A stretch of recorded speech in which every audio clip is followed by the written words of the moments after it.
Ya tidak mungkin Bante, kami bukan biku, bagaimana memikirkan orang lain. Orang lain itu tidak harus orang banyak, Ibu Bapak. Yang saya maksudkan orang lain itu bukan dirinya sendiri. Istrinya, suaminya, anak-anaknya, temannya, keluarganya. Syukur orang banyak.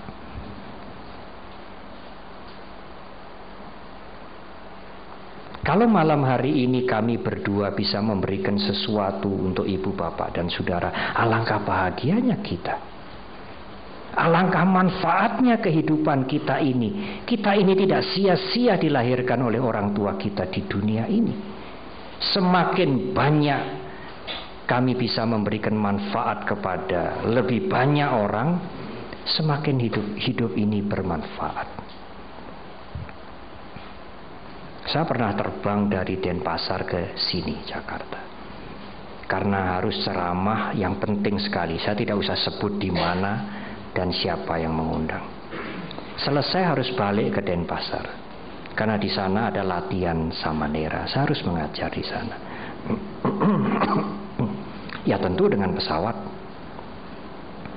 Dan saya diberikan ganti transport Denpasar Jakarta, Jakarta Denpasar 35.000. Bante Sukemo mengatakan, Panyawaro hati-hati, nanti kamu bisa jatuh di Bekasi. Loh kenapa Bante? 35.000 ini hanya sampai Bekasi.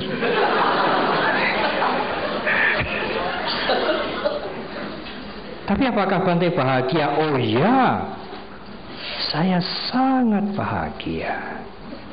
Karena ceramah itu gabungan dari beberapa organisasi. Saya mampu menyampaikan dengan baik seperti malam hari ini. Lebih baik dari di Surabaya. Meskipun di Surabaya itu undangannya dijual mahal sekali. Ya. Saya merasa malam hari ini saya bisa menyampaikan pengertian kepada ibu bapak dengan baik. Batuknya juga tidak keluar. Meskipun seminar malam hari ini gratis ya. Selain gratis dapat santap malam juga ya. Tapi santap malam bukan untuk saya.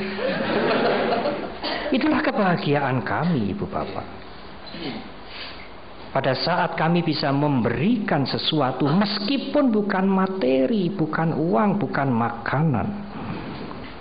Dan ibu bapak bisa mendengar, mengerti meskipun bukan umat Buddha. Mungkin memperoleh manfaat dari apa yang saya sampaikan. Aduh bahagianya saya. Hidup saya menjadi penuh dengan arti. Hidup saya bermanfaat. Saya bisa memberikan sesuatu. Semakin banyak, semakin sering saya bisa memberikan kepada orang lain, semakin bahagia saya. Meskipun transport 35.000 tidak persoalan. Tetapi pada saat saya mulai menuntut, hilanglah kebahagiaan bagi saya. Bagaimana Jakarta Denpasar PP 35.000, umat yang mengundang tidak mengerti, tidak memakai otak. Kemarahan, kejengkelan, kebencian muncul. Tidak ada kebahagiaan. Hancur kebahagiaan yang saya bangun. Alangkah bodohnya saya. Mulai saya menuntut, mulai kita menuntut, kita mulai menderita. Mulai memikirkan yang lain, apalagi bisa memberikan sesuatu pada yang lain. Kita mulai bahagia. Jadi dari mana Bante supaya kehidupan ini lebih bermanfaat, lebih mempunyai arti? Harus mengubah cara berpikir. Yang semula aku sentris, yang semula ego sentris, harus diubah dengan to serve others. Melayani yang lain, memberikan untuk yang lain, membantu untuk yang lain. Saya pernah cerita tentang seorang biksuni dari Italia itu tuh. yang menjadi biksuni di agama Buddha Tibet lama, dan dia belajar meditasi belasan tahun. Retreat. Suatu hari temannya dari Itali datang tanya, kamu ini orang barat ikut agama Buddha, belajar meditasi lama sekali, apa sih yang kamu dapat? Apa sih yang kamu dapat? Ibu bapak kan juga sering bertanya begitu mungkin ya. Saya ini Mr. Po sudah jadi umat Buddha 10 tahun lebih, kok begini-begini aja? Apa sih yang saya dapat ini ya?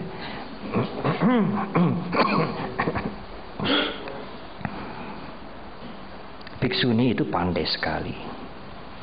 Ada bukunya dalam bahasa Inggris ya. Dia mengatakan, wah, pertanyaanmu itu tidak relevan untuk seorang Buddhis. Kamu beragama Buddha berapa sekian tahun, meditasi sekian lama, apa sih yang kamu dapat? Pertanyaan itu sulit dijawab karena tidak cocok, tidak relevan, itu tidak cocok bagi seorang Buddhis. Lalu bagaimana kalau kamu bertanya, sekian lama kamu menjadi umat Buddha, menganut ajaran agama Buddha, sekian lama, sekian belas tahun kamu meditasi, apa sih yang hilang dari dirimu? Nah, itu paling jelas saya bisa menjawab. Kebencian saya mulai hilang. Kemarahan-kemarahan yang dulu sering menjadi tabiat saya jauh mulai berkurang. Dendam mulai hilang. Jengkel segala macam, ketegangan mental jauh sekali mulai hilang. Itulah yang saya capai.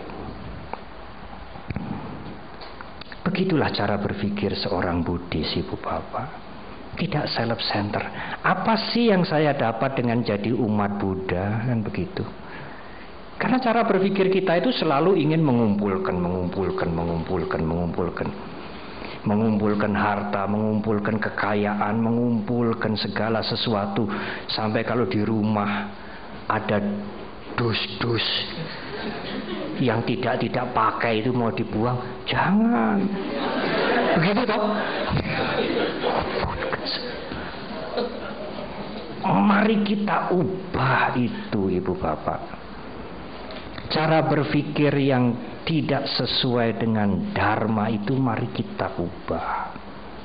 Tidak kemari, tetapi apa yang saya manusia seorang ini bisa berikan kepada yang lain.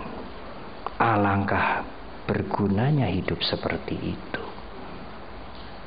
Saudara mulai bahagia. Karena sumber ketidakbahagiaan dan jalan untuk menuju kebahagiaan itu persis ada di dalam dan dari dalam diri kita, bukan faktor yang di luar. Cobalah ibu bapak berusaha untuk mengurangi self-center itu dengan melayani yang lain. To serve others, berbuat untuk yang lain. Paling tidak suami, istri, anak-anak, teman-teman, famili. Bukan menuntut untuk dirinya sendiri. Itulah sesungguhnya artian yang sangat luas dari kusalasa upasampada. Tetapi kalau ibu bapak dan saudara merasa sulit, bagaimana to serve others? Sulit. Ya, paling tidak jangan mengganggu yang lain. Sabba papasa akaranam. Paling tidak bisa ditawar lagi. Seperti di Surabaya, di beberapa tempat ada yang bertanya pada saya, Bante, 9 September yang lalu kan ada bom. meledak. Ya kita prihatin, kita menjadi ikut sedih. Tapi keprihatinan kita itu hanya melihat di televisi, melihat di koran. Kalau salah seorang anggota keluarga ibu bapak ada yang menjadi korban, keprihatinan itu akan menjadi sangat mendalam. Ada yang matanya hilang dan tidak bisa diperbaiki. Ada yang dagunya ini hilang. Ada yang kakinya hilang. Begitu kejam orang yang melakukan perbuatan itu. Dan yang meninggal itu tidak mengerti politik, tidak mengerti permusuhan negara. Lalu ada orang bertanya, ada wartawan bertanya, Bante, sesungguhnya dari golongan mana toh yang melakukan itu?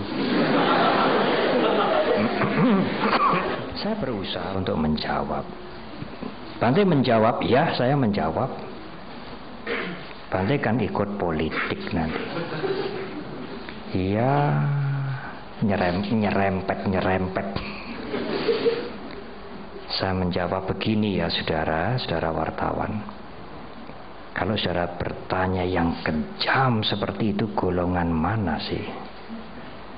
Jawaban saya adalah golongan umat manusia. Karena binatang tidak bisa bikin bom. Ya manusia membangun dunia ini, membangun civilization, membangun peradaban. Tetapi manusia sendiri yang menghancurkan peradaban, menghancurkan kemanusiaan. Mengapa bisa begitu Bante? Oh, tidak hanya dia, kita semua. Sebelum bisa membebaskan diri kita dari kekotoran batin, Dalai Lama menerjemahkan emosi yang negatif, masih belum bisa bebas dari emosi yang negatif. Kita semua bisa melakukan seperti itu. Selama masih ada kebencian, kemarahan, dendam, keserakahan, kegelapan batin. Dimulai dari dalam diri seseorang, dimulai dari dalam diri kita. Terorisme itu dimulai dari dalam diri kita. Begitu Anda melihat suami sengit itu, benci, teror sudah berkembang di dalam diri saudara. Saudara akan padamkan atau akan biarkan? Kalau saudara biarkan, maka akan timbul ketegangan, kegelisahan, kemarahan di dalam pikiran saudara. Dia menodai mental saudara, meneror mental saudara. Tapi masih mending belum membawa korban. Tetapi kalau itu sudah keluar menjadi ucapan, menjadi perbuatan, menjadi sumpah serapah, menjadi maki-maki, emosi negatif yang sudah keluar itu pasti membawa korban. Korbannya siapa? Anaknya, suaminya, istrinya, teman baiknya, sahabatnya. Emosi negatif yang sudah keluar itu membawa noda sosial. Tetapi kalau belum keluar tidak membawa noda sosial, membawa atau memberikan noda mental. Yang gelisah saudara sendiri, yang tidak bisa tidur saudara sendiri, yang sengsara saudara sendiri, mental saudara diteror oleh saudara sendiri.